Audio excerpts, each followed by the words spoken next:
तो मो out video आपण मानक स्वागत जनाऊँगी। मु आशा करछि हम +3 रो प्रिय भाई एवं भौणी मैंने समस्ते भल थे।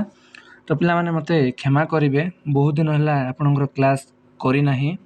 तो कौन करी मोर भी टे कम रही जाइए, तो तेणुक मुझे क्लास कर पार नी। तो तेणुक प्रथम आपन को क्षमा मागुचे। तो पिला माने आमे +3 माने सेकेंड इयर रो कोर पेपर 3 रो किछि लॉन्ग क्वेश्चन डिस्कशन करूथिले, जहाँकि आमर रही जाइथिला केतोटी माने 3-4टी लॉन्ग क्वेश्चन। तो आज आमे सेही 3-4टी लॉन्ग क्वेश्चन भितर आज आमे एक बहुत गुरुत्वपूर्ण एवं महत्वपूर्ण क्वेश्चन टी आलोचना करिबा, जहाँकि आगामी समय आपनकर 11 तारिख रे कौन ना सेमिस्टर एग्जाम अच्छी। तो सही सेमिस्टर एग्जाम रे आपण माने एक क्वेश्चन देखिबा पाई पारिबे। तो तेणु करी वीडियोटी भल लागिले तो दया लाइक करबा सह सब्सक्राइब करबा जमा भी भूलंतु नाही।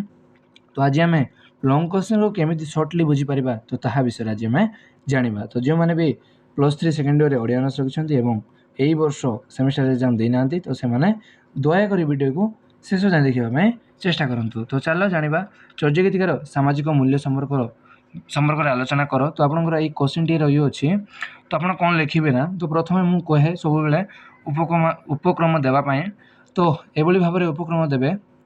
तापर आसीजे डायरेक्टली लॉन्ग क्वेश्चन रो उपक्रम विषय जहाँ लिखाई कि चर्यगीतिका होम पुराणा साहित्य गोटे महत्वपूर्ण अंश। हाँ आम जानुचे जे यही आम चर्यगीतिका होम पुराणा साहित्य माने बहुत पुराणा साहित्य गोटे महत्वपूर्ण अंश, जहाँकि अष्टम ठारू द्वादश शताब्दी सुधा बौद्ध सिद्धाचार्य माने यही गीत गुड़ी को रचना करते। तो केते समय रचना कर अष्टम रु द्वादश शताब्दी मध्य बुझिपार ना।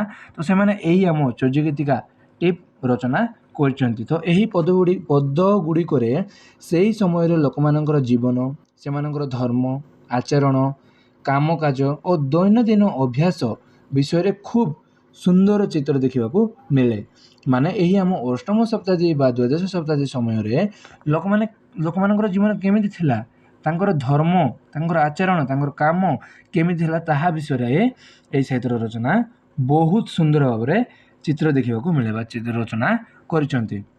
तो देख चर्यगीतिका को धार्मिक गीत भाव देखागले तो ये समाजर सबू दिगर चित्रण मिले। तो से कृषक व्यवसायी नारी साधारण लोकों जीवन रही अच्छी, तो जहाँ आमको से समय समाज केमिति थिला बोले स्पष्ट धारणा देइछि। तो यही कारण चर्यगीतिका सामाजिक मूल्य विषय अध्ययन करिबारे आमे से जुगर जीवन को अधिक भल भाव में बुझा दरकार। माने देख आम सामाजिक पढ़ुचे बुझिपार ना। तो चर्यगीतिका आम भल भाव पढ़ी सारी ऑलरेडी। तो जो मैंने भी देखी ना जाइए प्ले लिस्ट रे जाइए देखिदेवे चर्यगीतिका कौन ता भल भाव बुझिपारे ना। तो आज आम पढ़ुचे सामाजिक मूल्य। तो यही आम चर्यगीतिका समय आमर सामाजिक मूल्य केमिति थिला, तो ता विषय आम आलोचना करुचे। तो देख वीडियोटी बहुत लंबा हो, तो तेणुक मुझे अधिक किसी माने विवरणी दौना। तो आग को जानवे माने से वीडियो गोटे देखिले जानीपारे। तो देख सामाजिक मूल्य गुड़िक पॉइंट बाय पॉइंट दे लिखा पड़ो आपको। तो ये टे लिखे जहाँकि सामाजिक मूल्य टिके उपक्रम देदेवे बुझिपार ना, जोटा कि चर्यगीतिका केवल धार्मिक गीत संग्रह नुहे। तो यार देखा गले माने यार देखा गले से समय समाजर विभिन्न विभिन्न पार्टी गुड़िक मान पार्टी गुड़िक उजागर होइछि बुझिपार ना। पार्टी पर्व गुड़िक उजागर होइछि जेमिति कि साधारण लोकों जीवन जीविका महिला स्थान समानतार संदेश धार्मिक सहिष्णुता पर्यंत बहुत कथा ए प्रतिफलित होइछि। तो आम केवल कहीपर ना जे चर्यगीतिका एक संगीत। तो चर्यगीतिका संगीत नुहे बुझिपार ना। चर्यगीत संगीत बुझुची केवल गोटे संगीत माने बुझीपार ना। तो सही समय केमी तार संदेश थी नारी मान स्थान केमी था, तो ता विषय बहुत विवरणी मिली थाए। तो देख प्रमुख सामाजिक मूल्य गुड़िक प्रथम देखा पाइबा जे समय माने केते गुड़े प्रमुख सामाजिक मूल्य गुड़िक आम जानी ना।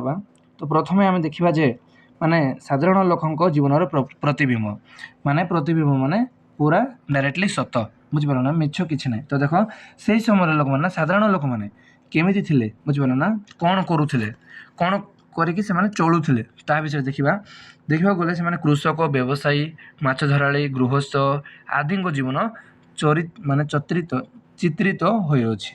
कोठी चित्रित होइछि आम ଚର୍ଯ୍ୟ ଗୀତିକାରେ ବୁଝିପାରିଲେ ନା ଏତିକି ଆପଣମାନେ ଲେଖିପାରିବେ। ତାପରେ ଦେଖ ସମାନତାର ବିଚାର ମାନେ ସମାନତାର ବିଚାର କେମିତି ଥିଲା ସେ ସମୟରେ ସମାନତା ମାନେ ସମାଜର ବିଚାର କେମିତି ଥିଲା। ତ ଦେଖ ଜାତିଭେଦ ଓ ଉଚ୍ଚ ନିମ୍ନତାକୁ ଅସ୍ୱୀକାର କରି ସମସ୍ତଙ୍କ ପାଇଁ ଧର୍ମ ଓ ମୋକ୍ଷକୁ ସମାନ ମନାଯାଉଅଛି। ବୁଝିପାରିଲ ନା ଭଲ ଭାବରେ ବୁଝିପାରୁଥିବେ। ତାପରେ ଦେଖ ମହିଳାଙ୍କ ସ୍ଥିତି କେମିତି ଥିଲା ତୃତୀୟ ପଏଣ୍ଟ ଆସିଯାଅ ଯେଉଁଟାକି ଗୃହିଣୀ ମାନେ ପତିବ୍ରତା ତାପରେ କାମକୁଳି ବେଶୀ ଭଳି ବିଭିନ୍ନ ଭୂମିକାର ମହିଳାଙ୍କ ଉଲ୍ଲେଖ ଥିଲା। ମାନେ ଗୃହିଣୀ ମାନେ ରୋଷେଇ କରୁଥିଲେ ଯେମିତିକି ପତ୍ରିକା କାମୁଳି ମାନେ ସେମାନେ ଚାକର ମଧ୍ୟ ଯେମିତି କାମ ମଧ୍ୟ କରୁଥିଲେ ସେଇ ସମୟରେ ଚାଲିଥିଲା ସେପରି।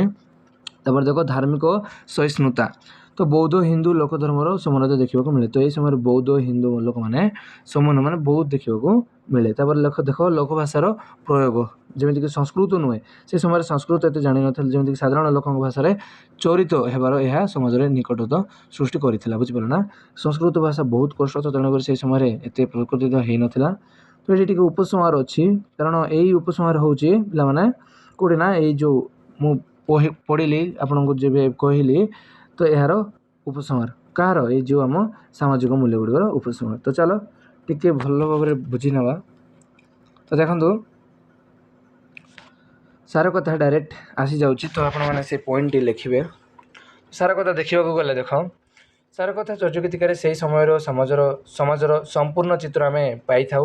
ତ ଏହାରୁ ଆମେ ସେହି ଯୁଗର ଲୋକମାନଙ୍କ ଜୀବନ ସମାନତାର ଧାରଣା ମହିଳାଙ୍କ ଭୂମିକା ଆର୍ଥିକ ଓ ଧାର୍ମିକ ପରିସ୍ଥିତି ବୁଝିପାରୁ। ତ ଏହି କାରଣରୁ ଚର୍ଯ୍ୟ ଗୀତିକା କେବଳ ଧାର୍ମିକ ସାହିତ୍ୟ ନୁହେଁ ବରଂ ସାମାଜିକ ମୂଲ୍ୟର ଏକ ଅମୂଲ୍ୟ ଦର୍ପଣ ଅଟେ। ମାନେ ପୁରା ସିଧା ଆମେ ମିଛ କହିପାରିବାନି ଦର୍ପଣ ମାନେ ଆପଣମାନେ ଭଲ ଭାବରେ ବୁଝିପାରୁଥିବେ। ବୁଝିପାରିଲ ନା ଯଦି କେଉଁଠି ବି ଟିକେ ଡାଉଟ୍ ଅଛି ତ ମୋତେ କହିନେବେ ମୁଁ ଆଉ ଗୋଟେ ଭିଡ଼ିଓରେ ଆପଣଙ୍କୁ ରିପ୍ଲାଏ ଦେବି। ତ ଦେଖନ୍ତୁ ଏଇ ଲଙ୍ଗ କୋଶ୍ଚିନ୍ର ଉପସଂହାର ଏଇଟା। ତ ଆପଣମାନେ ଭଲ ଭାବରେ ଟିକେ ପଏଣ୍ଟ ପଢ଼ିବେ ମୁଁ ଟିକେ ଲେଖିଦେଇଛି। ଯଦି କୃଷକ କ'ଣ କ'ଣ ଯାଉଛି ତ ଆପଣମାନେ ଭଲ ଭାବରେ ବୁଝିପାରୁଥିବେ ତା ବିଷୟରେ ଲେଖିନେବେ। ଏଠି କୃଷକମାନେ ଟିକେ ସହଜ ଅଛି ବୋଲି ମୁଁ ବହୁତ କିଛି ଲେଖିନାହିଁ ବ୍ୟବସାୟ ବିଷୟରେ ଆପଣମାନେ ଲେଖିବେ। ତ ସେମିତି ଲଙ୍ଗ କୋଶ୍ଚିନ୍ ଟିକେ 4 ପେଜ୍ରୁ 5 ପେଜ୍ ଲେଖିବେ ତ କିନ୍ତୁ ଆମକୁ ଟାଇମ୍ ନାହିଁ ପଢ଼ିବା ପାଇଁ ତ ଆପଣମାନେ ଟିକେ ଭଲ ଭାବରେ ବୁଝନ୍ତୁ ବୋଲି ମୁଁ ଲେଖିଦେଉଛି। ତ ଦେଖ ଉପସଂହାର ଟିକେ କ'ଣ ଲେଖିବେ ଦେଖନ୍ତୁ ସାର ଗୋଷ୍ଠୀରେ କୁହାଯାଏ ଚର୍ଯ୍ୟ ଗୀତିକା କେବଳ ଧାର୍ମିକ ଓ ଆଧ୍ୟାତ୍ମିକ ପଦମୁହ ନୁହେଁ ତ ଏହା ସେହି ସମୟର ସମାଜ ସଂସ୍କୃତି ଲୋକଜୀବନର ସମ୍ପୂର୍ଣ୍ଣ ଚିତ୍ରଣ। ତ ଏହି ପଦ ଗୁଡ଼ିକରେ ଆମେ ସେତେବେଳେ ସମାଜରେ କେମିତି ସମାନତା ସହିଷ୍ଣୁତା ଓ ମାନେ ସହଯୋଗର ଧାରଣା ବିକଶିତ ହୋଇଥିଲା ତ ତା'ର ସ୍ପଷ୍ଟ ପ୍ରମାଣ ପାଇଥାଉ। ତ ସେଥିରେ ଚର୍ଯ୍ୟ ଗୀତିକାକୁ କେବଳ ଧାର୍ମିକ ସାହିତ୍ୟ ନୁହେଁ ବରଂ ସାମାଜିକ ଆର୍ଥିକ ଓ ସାହିତ୍ୟିକ ଐତିହ୍ୟର ଅବିଭାଜ୍ୟ ଅଂଶ ଭାବେ ଗ୍ରହଣ କରିବାର ଦରକାର। ବୁଝିପାରିଲ ନା ବୁଝିପାରୁଥିବେ ଆପଣମାନେ। ତ ଦେଖ ଚର୍ଯ୍ୟ ଗୀତିକା ମାନେ ସାଧାରଣ ଲୋକମାନଙ୍କର ଦୈନନ୍ଦିନ କାମ ଯଥା କୃଷି ବ୍ୟବସାୟ ମାଛ ଧରା ଗୃହ କାର୍ଯ୍ୟ ଆଦିରେ ସେମାନଙ୍କର ଭୂମିକା ତ ସୁନ୍ଦର ଭାବରେ ଚିତ୍ରିତ ହୋଇଅଛି। ତ ଏଥିରେ ମହିଳାଙ୍କ ସମ୍ମାନ ସମାଜରେ ସେମାନଙ୍କ ଗୁରୁତ୍ୱ ଏବଂ ପାରିବାରିକ ସଂଗଠନ ସମନ୍ୱିତ ଧାରଣା ମାନେ ବି ଦେଖିବାକୁ ମିଳେ। ତ ସେତେବେଳେ ଧର୍ମୀୟ ସହିଷ୍ଣୁତା ଓ ସମୃଦ୍ଧିକୁ ବହୁତ ଗୁରୁତ୍ୱ ଦିଆଯାଉଥିଲା। ଏଇଟା ଆପଣଙ୍କର 1 ମାର୍କରେ ଆସେ ତ ତେଣୁକରି ଏଇଟା ଟିକେ ମନେ ରଖନ୍ତୁ। ତାପରେ ଦେଖ ଯାହା ଆଜିର ସମାଜ ପାଇଁ ମଧ୍ୟ ଏକ ବଡ଼ ଶିକ୍ଷା। ତାପରେ ଚର୍ଯ୍ୟ ଗୀତିକା ସାହିତ୍ୟକ ଦିଗକୁ ଯଦି ଦେଖାଯାଏ ତେବେ ଏହାର ଭାଷା ସରଳ ସ୍ୱାଭାବିକ ଓ ଲୋକଜୀବନ ସହିତ ଜଡ଼ିତ। ତ ଏଥିରେ ଅନେକ ଉପମା ରୂପକ ଚିତ୍ରଣରେ ସେତିକି ସାହିତ୍ୟିକତା ଥାଏ ଯେ ପ୍ରତ୍ୟେକ ପାଠକ ସହଜରେ ବୁଝିପାରେ। ବୁଝିପାରିଲ ପ୍ରତ୍ୟେକ ପାଠକ ସହଜରେ ବୁଝିପାରେ ପିଲାମାନେ। ତାପରେ ଦେଖ ବରଂ ଆମ ସମାଜ ସଂସ୍କୃତି ଐତିହ୍ୟର ଜୀବନ ଦର୍ପଣ। ତ ଏହି ସମାଜକୁ ଆମେ ସମାନତା ସହିଷ୍ଣୁତା ନୀତି ଓ ଆଦର୍ଶ ସଂସ୍କୃତ ସମୃଦ୍ଧିର ପଥେ ପରିତ କରିଛୁ। ତ ଏହିପରି ସାହିତ୍ୟ ସମ୍ପଦ ଆମକୁ ନିଜ ପରମ୍ପରା ଓ ନିଜ ସମାଜ ଓ ନିଜ ସ୍ୱାଭାବିକତା ପ୍ରତି ଗର୍ବିତ କରାଇଥାଏ। ତ କେବଳ ଭାବ ନାହିଁ ଏଇଟା କେବଳ ଲଙ୍ଗ କୋଶ୍ଚିନ୍ ବୋଲି ତ ଏଇଟା ଆପଣଙ୍କର 5 ମାର୍କରେ ମଧ୍ୟ ଆସିଯାଏ 2 ମାର୍କରେ ମଧ୍ୟ ଆସିଯାଏ। ତ ତେଣୁକରି ଆପଣଙ୍କୁ ଭଲ ଭାବରେ ବୁଝିବା ପାଇଁ ପଡ଼ିବ। ତ କେଉଁଠି ବି ଟିକେ ଡାଉଟ୍ ଅଛି ତ ମୁଁ ଆଗକୁ ଆପଣଙ୍କୁ ସିଲେକ୍ସନ୍ ଲଙ୍ଗ କୋଶ୍ଚିନ୍ ଦେବି ତ ତେଣୁକରି ଚିନ୍ତା ନାହିଁ। ତ ଏଇ ପଏଣ୍ଟର ସାମାଜିକ ପଏଣ୍ଟ କେମିତି ବୁଝିବେ ତ ତାହା ଆଜି ଆଲୋଚନା କଲେ ଲଙ୍ଗ କୋଶ୍ଚିନ୍ ମାନେ ଥ୍ରୁରେ। ତ ଭିଡ଼ିଓଟି ଭଲ ଲାଗିଥିଲା ଲାଇକ୍ କରନ୍ତୁ। ତ ଆମ ଭିଡ଼ିଓ ଏଠି ଶେଷ ହୋଇଯାଇଛି। ତ ଭିଡ଼ିଓ ଦେଖିଥିବାରୁ ବହୁତ ଧନ୍ୟବାଦ। ଜୟ ଜଗନ୍ନାଥ।